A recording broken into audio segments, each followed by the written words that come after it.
It's nice and flat. If you could join me in a pledge. I pledge Allegiance to the flag of the United States of America and to the republic for which it stands, one nation, under God, indivisible, with liberty and justice for all.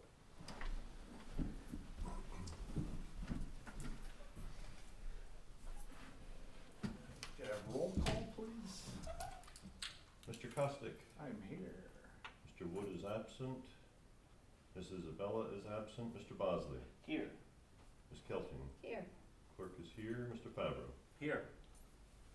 Rick, again, just a reminder, there's a work session tonight. We do not have anything that we're gonna have to take action on.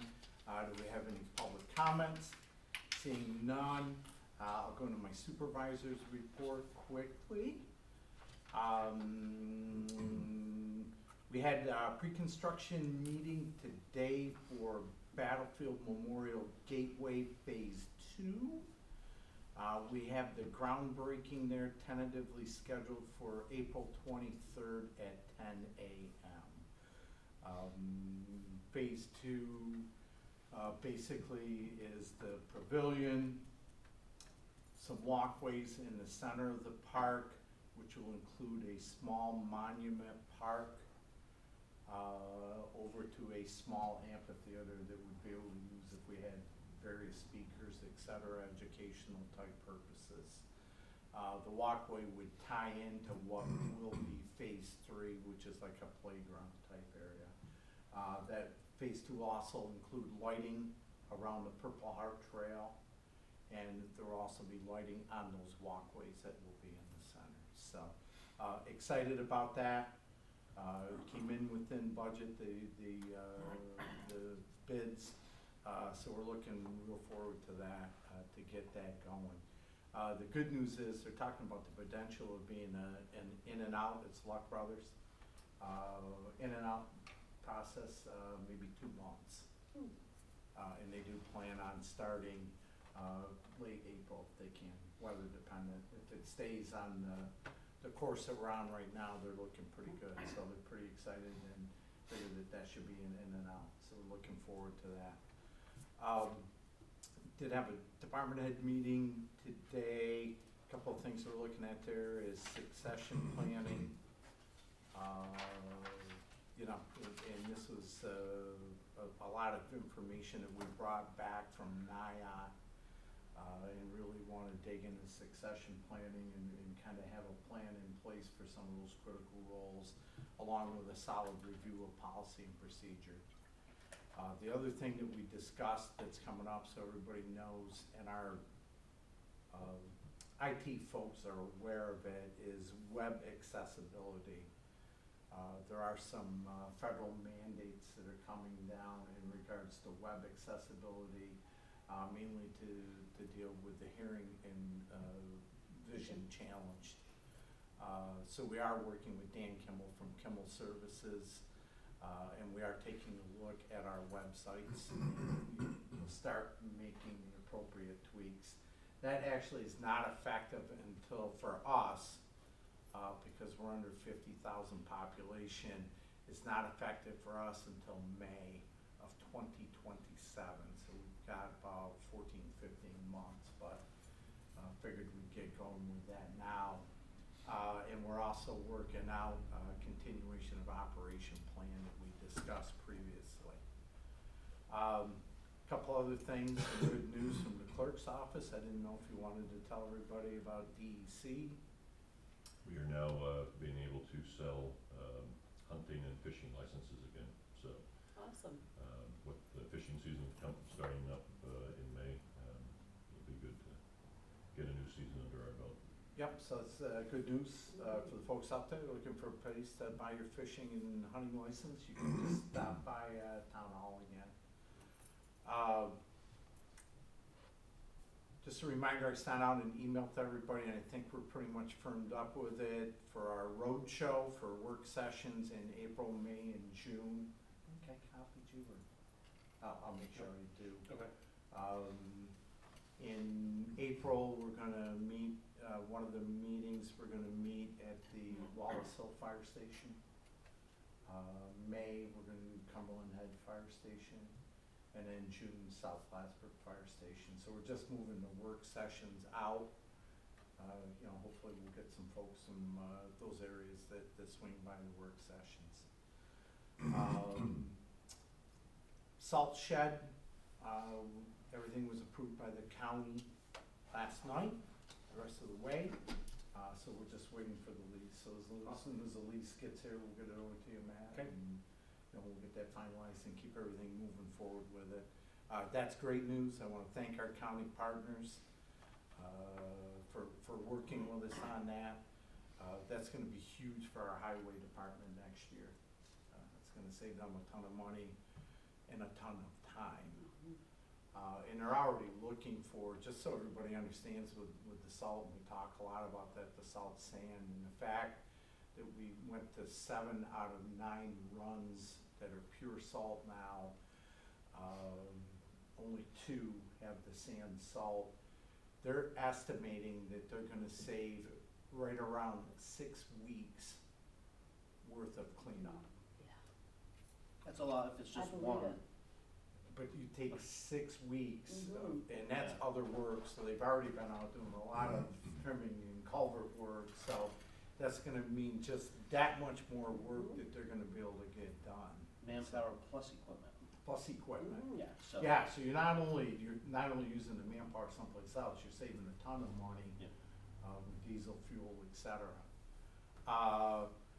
And last thing I wanted to mention, we did discuss this at the department head meeting also.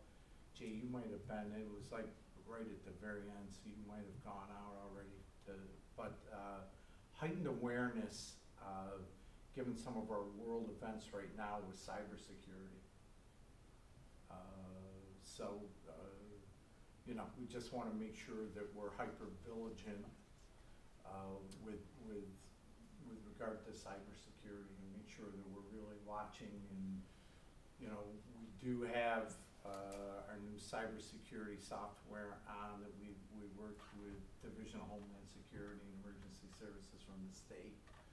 So we do have an extra layer built into our systems here at the town, through CrowdStrike. So we have an extra layer of cybersecurity on top of what is already built in with our IT providers. So, but we wanna be hyper vigilant with that, because it's, Mhm. you know, there is that possibility given everything that's going on in the world out there right now. Does that cover our utilities, like the water systems and everything? Correct. Correct. That fans out over everything, so SCADA, everything is covered, over with that extra layer, so. That's all I had from that. So draft resolutions, minutes, and then we do have the resolution authorizing expansion improvement of town hall. Thank you, Ilona, for putting that forth. That lays it out pretty well, I think. I do wanna mention that you will also see next week, you do have one handout that I just dropped off. There's been some discussions about BESS system, which is a battery energy storage system. Those are the battery systems that typically are tied in with solar projects. We have a moratorium that's gonna expire. We had discussions with planning community development. There's a desire to extend that moratorium by 6 months. They do have materials. We gathered up a lot of materials at NIOP, and we brought quite a bit back. They've been in contact with at least one other town, I believe the town of Poughkeepsie, that put a new BESS system law in place. So they've been in contact with them. Planning community development just wants a little more time to make sure that they get everything together with that. There has been a substantial increase in uniform fire building codes with regards to BESS. So they just wanna tie all of that in together. We will also have, a resolution that you don't have right now, for the highway mower, that's the extend arm mower. Those bids were opened up on Monday, they just didn't have everything together for the resolution. But we did go out to bid for that, so that will be good to go, that we'll have that resolution, next week also. Anybody that wishes to put forth any committee reports? I will. I'd just like to share, we had a meeting with Jeremiah from the assessing department. Assessment letters will be going out in the next couple of weeks. Grievance day, if I'm not mistaken, is the last week of May. So I think to our community, to the public, to follow us on Facebook, to monitor our website. Jeremiah is making himself and his office super accessible to questions to mitigate the number of people here on Grievance Day. So everybody should take advantage of that if you feel like you need to do that. But it was a really good meeting. He seems extremely accessible, certainly personable. So anybody with issues regarding assessing either way, or just want to have a quick chat and understand it better, he's very, very, very good and knowledgeable at what he does. So just wanted to throw that out there. Yeah, I was just gonna say, I was just looking at, yeah, I think we posted up today, yeah, Grievance Day is actually Tuesday, May 26th. That's what I was looking for. There was some good information, if anybody is interested, there's some good information that went up on Facebook that was actually posted today. Yeah. So some information up there on the process, et cetera. And they are very accessible here in the assessing office. Yeah, if you wanna and call really, or stop by. really important, they're putting the Facebook, the social media piece out there as a pre-education piece, not to supersede in-person conversations, not to take that place. Oh, yeah, yeah, their preference, I had a conversation with Jeremiah, his preference would be if somebody has a question about their assessment, call or stop by. Yep, He absolutely. would love to have them stop by and sit down and have a discussion with them and, try to explain what's going on. Any other committee reports? Okay, there is, need to go into executive session for the discussion of work history of one team member. So could I have a motion to go into executive session? So moved. Ilona, second. I'll second that. Could I have a roll call vote? Mr. Bosley, Yes. Ms. Kelting, Yes. Mr. Kustick. Yes, we're going to executive session at 6:13 PM. Should be very short and there will be no action anticipated.